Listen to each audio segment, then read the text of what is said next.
Hello, everyone. I'm so excited today to have you on my Frontline podcast. And I'm going to introduce you to someone who is an incredible leader, incredible prior driver, incredible inspiration, and her name is Melissa Anderson. And in fact, Melissa is the fleet safety manager at Walmart, but goodness, she has been driving or have been involved in transportation since she was 7 years old and probably even before that. So thank you so much, Melissa, for coming on my Frontline podcast. Why don't you introduce yourself and tell everyone what it means to lead from the front line? Well, thank you for having me. I am Melissa Anderson. Like Dr. Gina had said, I am a fleet safety manager for Walmart Transportation. I've been in transportation for well over 30 years, and I grew up in a truck. I love trucking, so this is kind of where I've meant to be and what I know how to do. So I guess the question leading from the front line, as far as what it means to me, growing up in a truck, my dad was in the army and he was always gone, but my mom, kind of took over the business when he was not there. So I think leading by example. My dad always said, don't do anything you don't want people to do. He was a great mentor for me, and I learned a lot from him, and I learned how to be a great leader because he taught me how to be one. Always be honest, always be upfront with folks. The job in this industry is not easy, but it's not hard. It goes hand in hand with humility, I suppose. Being a leader in the transportation industry, you have to understand what's going on around you. For you to be able to lead by example, you need to know how to do the jobs that you are asking the folks who work with you and for you to do. Because how can you ask a question or answer a question if they ask you it if you don't know how to do their job, right? That was one of the things that my dad taught me very well. Learn everything that you can and continue to learn. And I think that's just really what put me in a position to lead well. And I lead with my heart and my mind as well.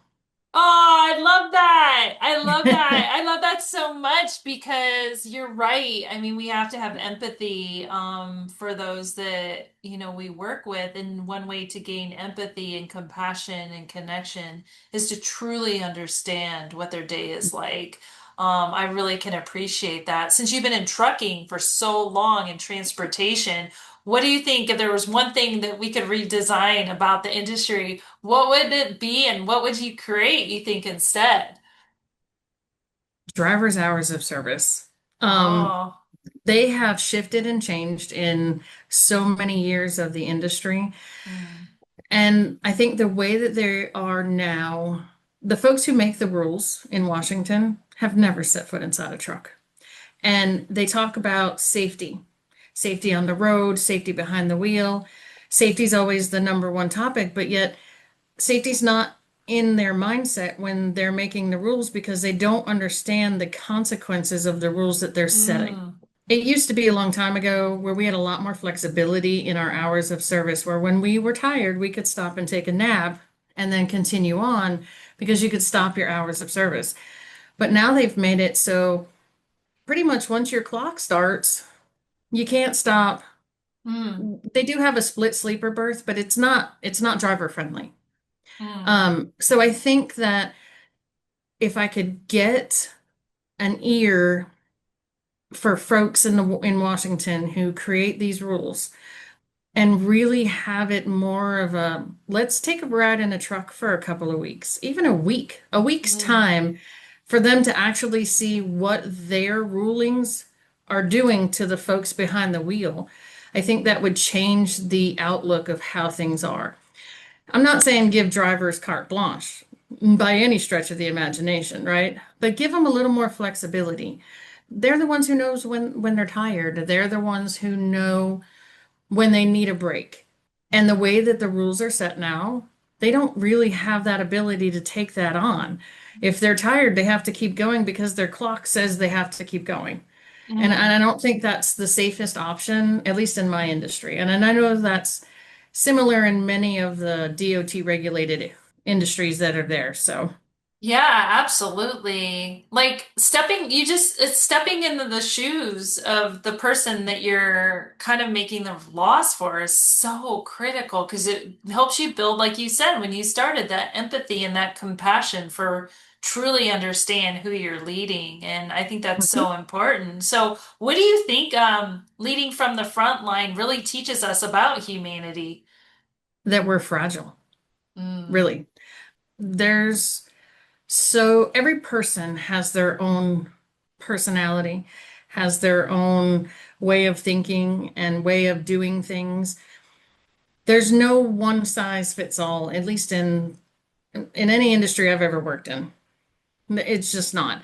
I think that is a really good lesson. If you can understand that I've got 300 drivers that work with me.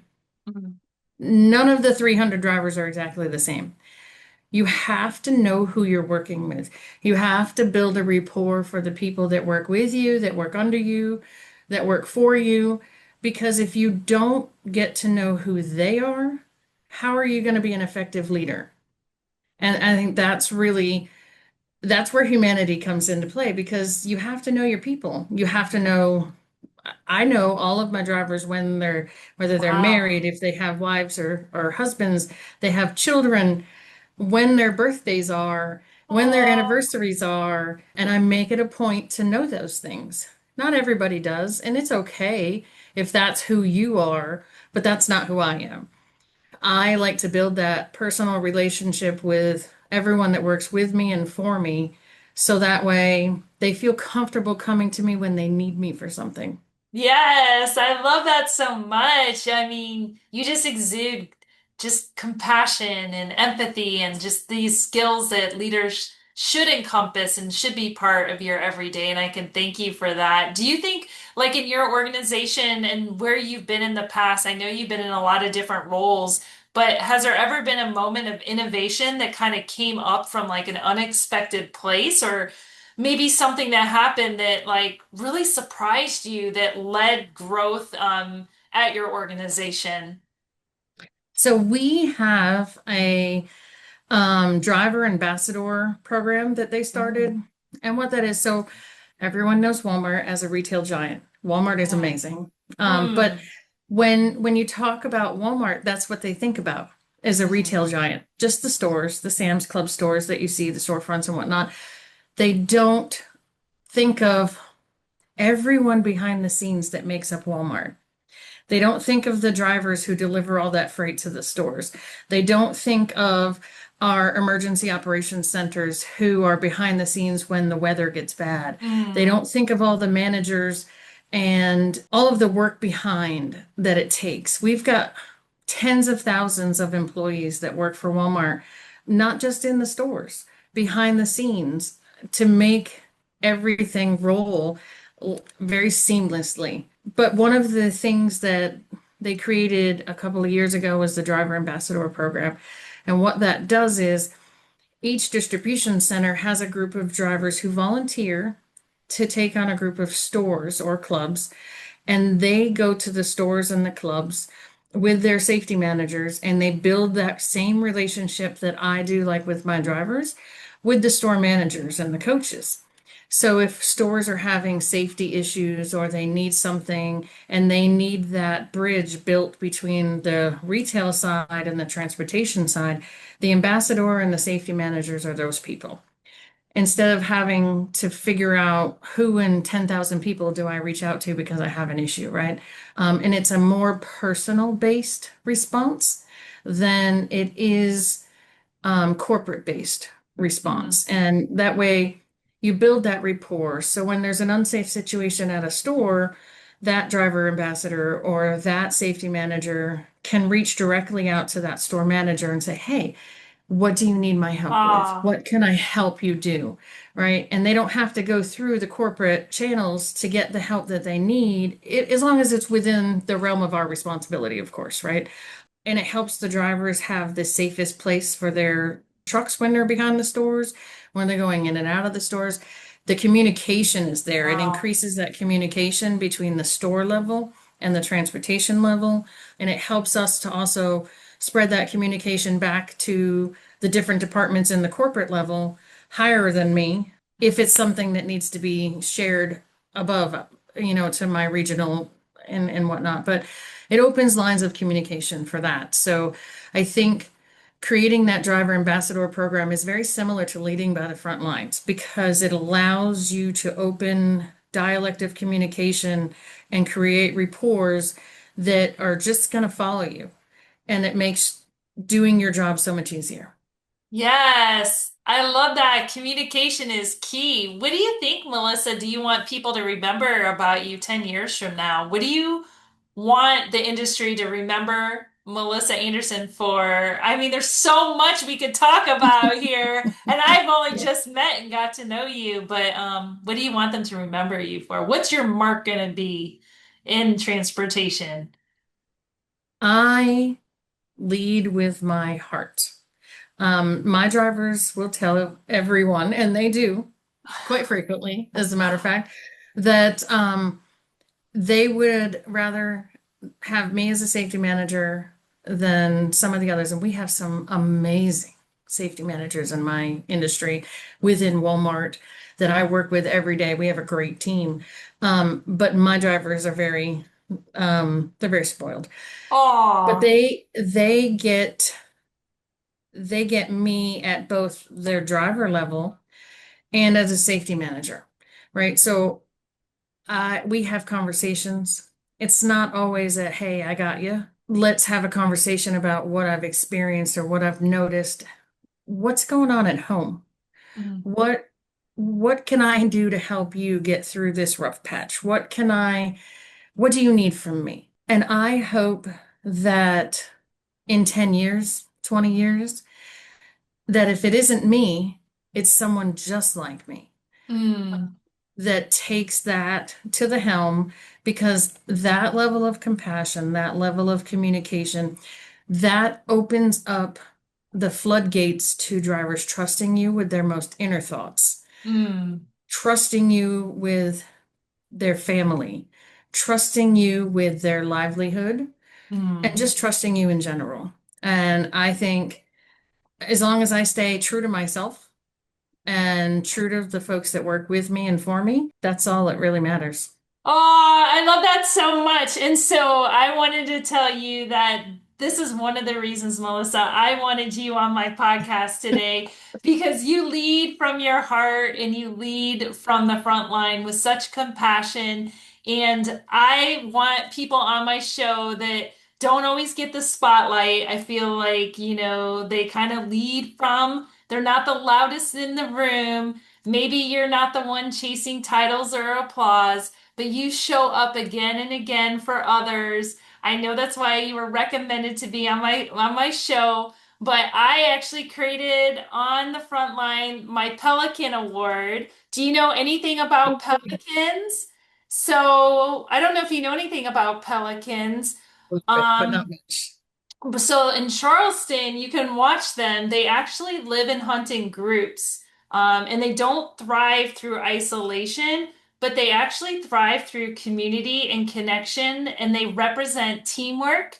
They represent social bonds and the balance between giving and receiving. And so I want to honor you with a Pelican Award because you embody all of these traits.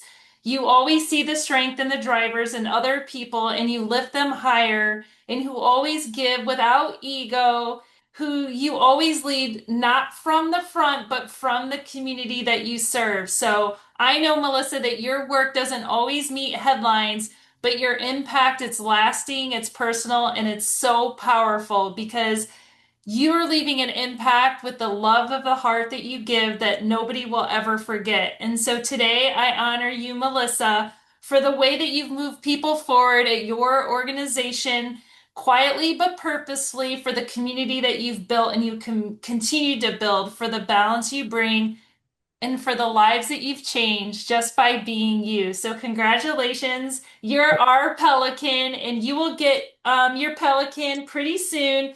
and you can display it and remember all the difference that you're making in the world. So thank you so much for being a leader on the front line, and I'm so proud of you and the work that you do.